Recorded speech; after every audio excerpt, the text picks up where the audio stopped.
So now we have a limit theory 1. The limit of constant is itself. Example, limit of 10 as x approaches to 2. Our constant is 10, so our limit is 10. And another example is limit of 14 as x approaches to 6. Our constant here is 14, so our limit is 14. Another example, limit of 9 as x approaches to 3. Our constant here is 9, so our limit is 9.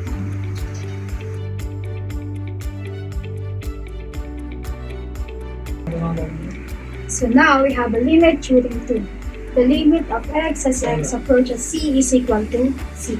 So now we have an example. Limit of x as x approaches to 8. 8 is represents as c, so our limit is 8. Another example. Limit of x as x approaches to 22. 22 is represented as c, so our limit is 22. Last example. Limit of x as x approaches to 14. 14 is represented as c, so our limit is 14.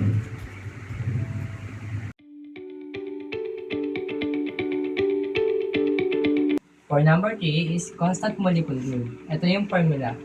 Limit of k times f of x as x approaches to c, and k times limit of f of x approaches to c, and k times l. Example ng number 1 natin.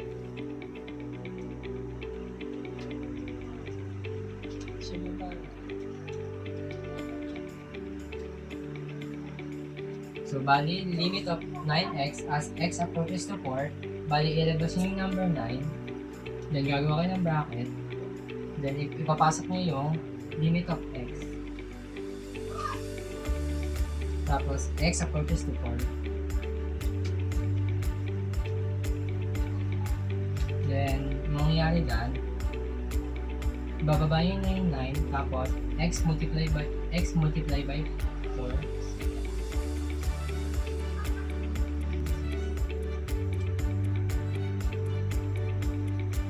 For example number 2, limit of 4x x approaches to 2. Ang gagawin nyo dyan is lalabas mo lang yung 4, then copy yung limit of x, then x approaches to 2. Bali, ang gagawin nyo dyan, ilalabas nyo lang yung 4, tapos copy nyo yung 2. Bali, imumultiply nyo sa 4 times 2 equal 8.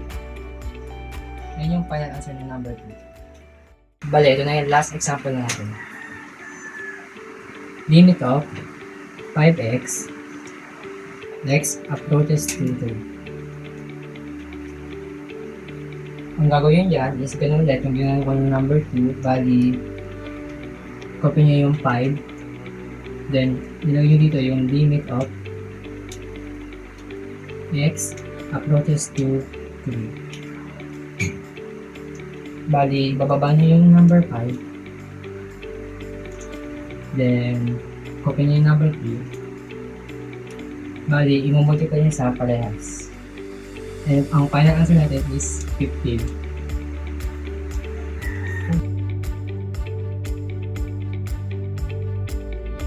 So, for the fourth theorem is the addition theorem. So, meron pong dalawang nilalaman ng addition theorem, the subtraction and the addition. So, for the addition solution po is the limit f of x plus g of x as x approaches c.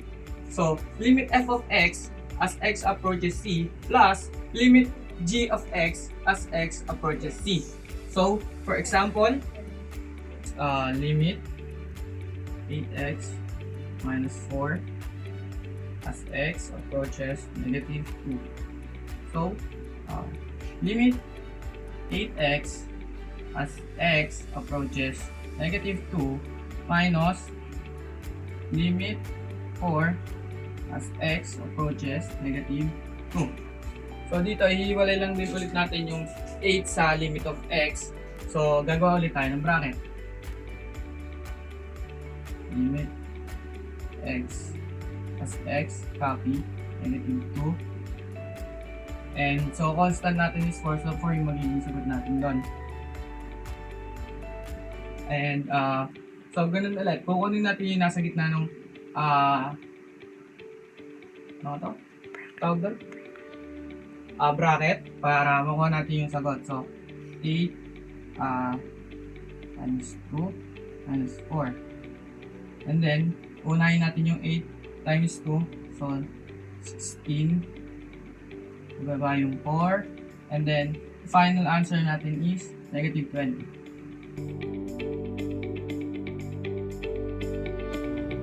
The multiplication rule, we use the formula limit of f of x times g of x as x approaches to c. Limit of f of x as x approaches to c multiplied by limit of g of x as x approaches to c is equal to limit times m. So for example number 1, limit of x multiplied by x minus 2 as x approaches to 6. Paghihiwalayin lang po natin yung x and x minus 2. So limit of x as x approaches to 6 and limit of x minus 2 as x approaches to 6. So, gagamitin lang natin yung theorem number 2. So, kung magiging sagot dito is 6 multiplied by negative 2. This is theorem number 1. So, 6 times negative 2 is negative 12. So, the final answer is negative 12. So, for example number 2, limit of x multiplied by x plus 4 as x approaches to 4.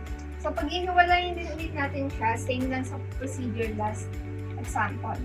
So, equal to limit of x as x approaches to 4 multiplied by limit of x plus 4 as x approaches to 4. So, sa theorem number 2 lang siya. So, 4 ang sagot. Multiplied by, pag-ihiwalay natin itong dalawa katulad sa ginawa natin last time. So, limit of x as x approaches to 4 plus limit of 4 as x approaches to 4. Copy lang yung 4. 4 plus 4. Copy ulit yung 4. 4 plus 4 is 8. 8 plus 4 is 8. So the final answer is 32.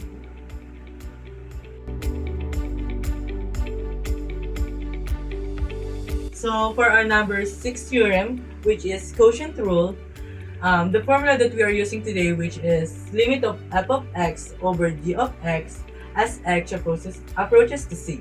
So ang gagawin lang po natin dito is parang lalagyan po natin siya ng limit and x approaches to c.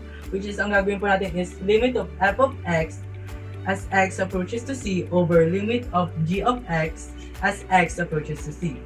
So for our first example, which is limit of x plus 4 over 4x minus 1 as x approaches to 1. So, katulad nga po ng ginawa natin dito is parehas po natin siya lalagyan ng limit and x approaches to c. Which is ang mangyayari po ay equals to limit of x plus 4 as x approaches 1 over limit of 4x plus minus 1 as x approaches to 1. So, ang sunod po natin gagawin dito is yung addition theorem, which is paghihiwalayin po natin itong dalawa. And ito din po. So, ang mangyayari po dito is equals limit of x as x approaches 1 plus limit of 4 as x approaches 1 over ganun din po yung gagawin natin sa baba is paghihiwalayin din po natin siya, which is limit of 4x as x approaches to 1 minus limit of 1 as x approaches to 1. So, ang sunod na pong gagawin natin dyan is, kukunin na po natin yung answer nun. Na ito pong denominator and numerator po dito. Which is, ang mangyayari po ay, ang magiging sagot po dito is, ang equals po ng c dito is 1. Ang mangyayari po dyan is 1 plus, ang ano naman po dun is, limit of 4x approaches to 1. Which is, ang constant po natin is 4. And, over, ito naman po kukunin natin is, ang gagawin po muna natin dito is, ilalabas po natin yung 4 para po makuha natin yung sagot dito. So, ang mangyayari po dito is 4. Lagyan po siya ng bracket, limit of x as x approaches 1. Tapos, dun po is, kukunin po natin yung constant po dun is, which is minus 1. So, ang sunod na po natin gagawin dyan is, kukunin po natin muna yung nasa bracket, which is yung c po is yung 1. So, ang mangyayari po dyan is, write down po muna natin tong 1 plus 4 over 4 times 1 minus 1. So, ang answer po natin dito is 1 plus 4 equals 5 over 4 times 1 equals 4 minus 1. So, ang magiging answer po natin dito is 5 over 4 minus 1, which is ang magiging answer po natin is 5 over 3. So, ayun na po yung answer sa example number 1.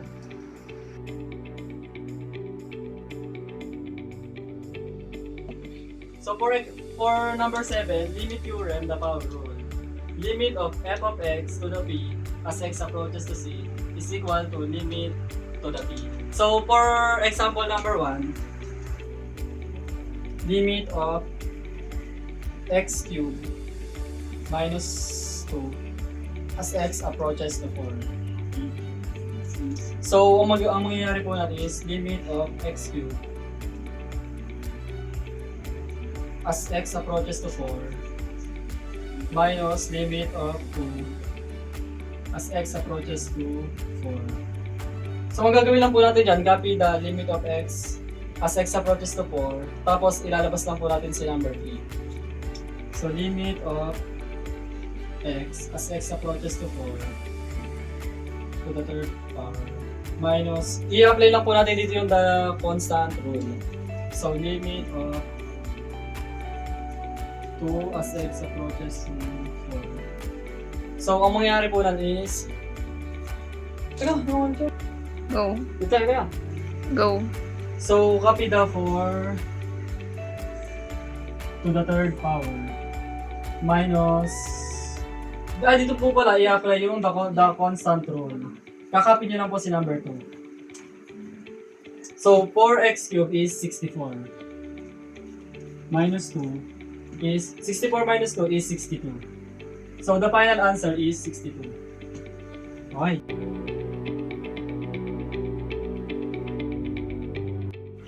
So for number 8, limit theorem of radical or root theorem.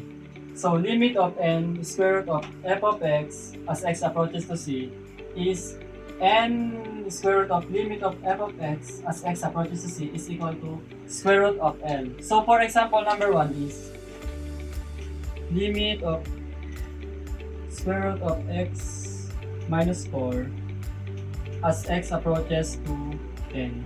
So, ang gagawin lang po natin dyan, iloob lang po natin si limit dun po sa square root. So, equal square root of limit of x minus 4 as x approaches to 10. So, ang gagawin po natin dyan, ipag-iwalay po natin itong x minus 4. So, limit of x as x approaches to 10 minus limit of 4 as x approaches to 10.